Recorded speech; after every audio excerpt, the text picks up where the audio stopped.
You may be wondering, why am I wearing this hat even though it's still August? Well, apparently summer decided to abandon us and fall has come in to take over its place, and I just wanted to stay beneath my blanket all day, but I couldn't do that, obviously, so this is my blanket substitute.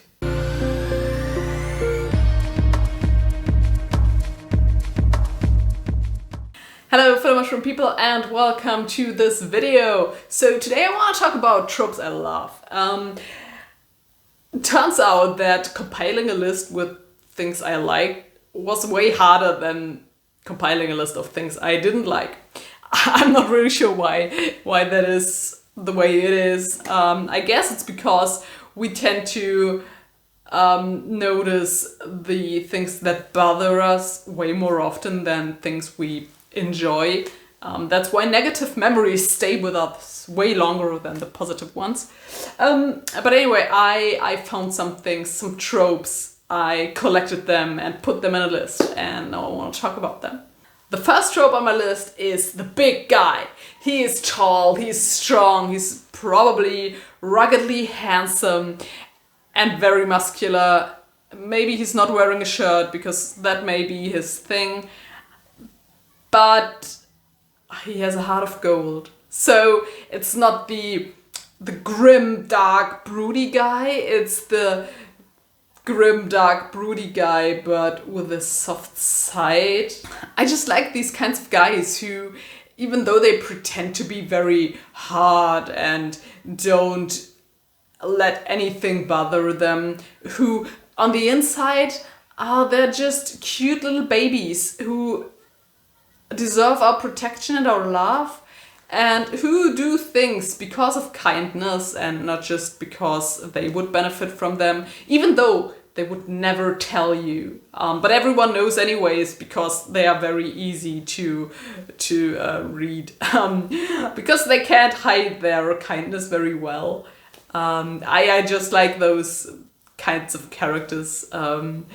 I think the most recent one I stumbled upon is a Hadrian from the Rhaeria Revelations, and I just love him. I wanna protect him. He's my baby now. So the next trope is a bit sad, and that is the bittersweet ending. I know those things don't present themselves in the story, but rather at the end. So you would have to like the whole story to even experience this bittersweet ending, but I just like that when the battle is won, the evil has been vanquished, and then our hero has reached the end of their journey, and it was all very hard, and their life has been very shitty, and now they can rest, so they can lie down and close their eyes and die.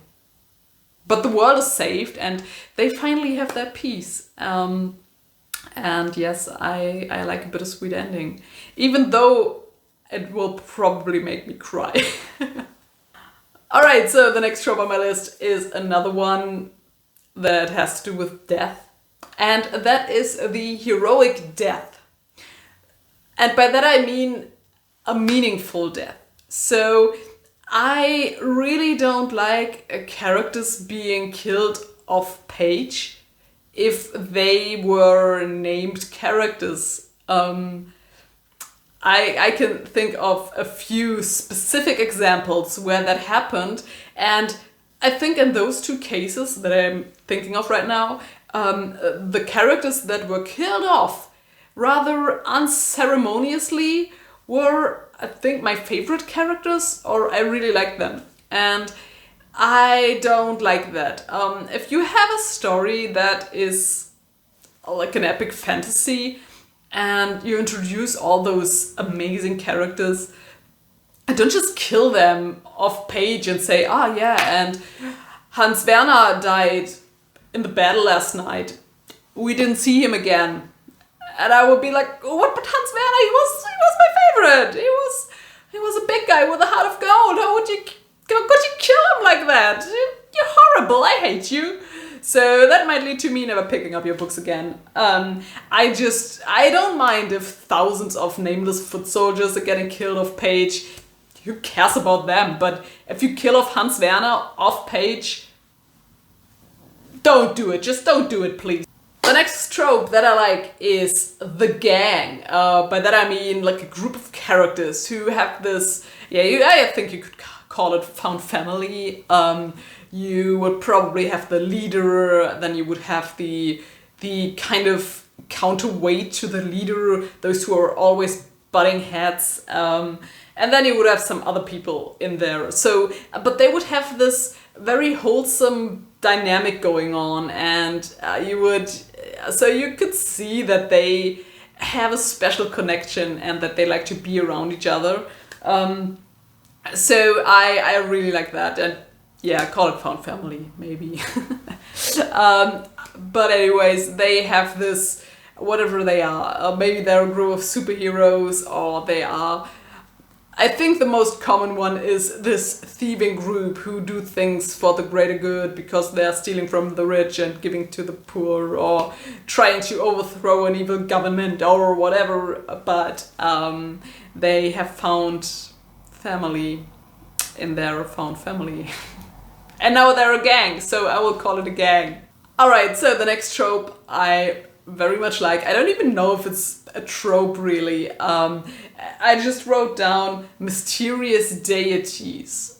So some of you might know that the Divine Cities trilogy is my favorite series of all time till now. And it has those gods somewhere, and they feel very godlike. And I think that's one of the things I like most about the series, this omnipresent divine beings that are not really there, but they might be there and nobody really knows because they are gods and nobody knows anything about the gods. I just want gods who are so powerful and not just some human looking people with, I don't know, fleshy eyes or something. I don't know. I want my gods to look like gods, to feel like gods, and to be gods. And if you have those very mysterious gods in your story, I will probably eat it up. Give me some great mythology, give me some great lore, and I'm happy.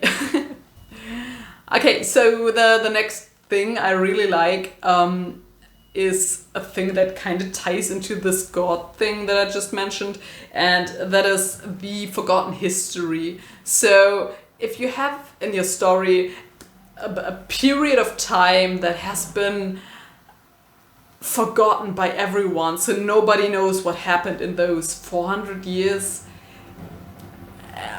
I think that's great. I don't know if you could call that lazy writing. If you tell me what happened later on in the story, I don't think it's lazy writing because everything gets revealed. Why did people forget that history? What happened during that time?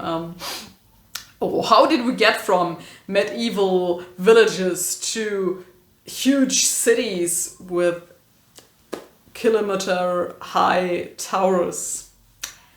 I don't know, it's in the forgotten history and everyone has forgotten. We haven't written down anything because forgotten history. I don't know.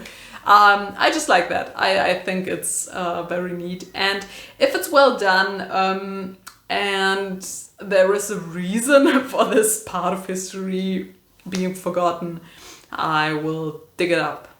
The final trope on my list is the quest or the journey. So give me that gang of characters and send them on a quest to find that mysterious MacGuffin that can save the world and only our chosen one can wield it. I don't know. I don't really care about the chosen one. I respect the chosen one, but the journey is what makes me feel happy. So I just like the characters walking or riding or traveling through the land, visiting different places that each have their own culture. There's new things to discover in each place they go to. They make new friends, they experience new things, there's new adventures waiting for them at each turn, and I just like that. I just like characters traveling. I don't like them being static most of the time. There is exceptions. For example, the Divine Cities trilogy, again, it's mostly set in one place and it doesn't bother me at all. But usually I prefer our characters just going from one place to another, making friends along the way, because that's the true meaning of adventure, I guess. I don't know. I just like the quest. So that's all the tropes I like.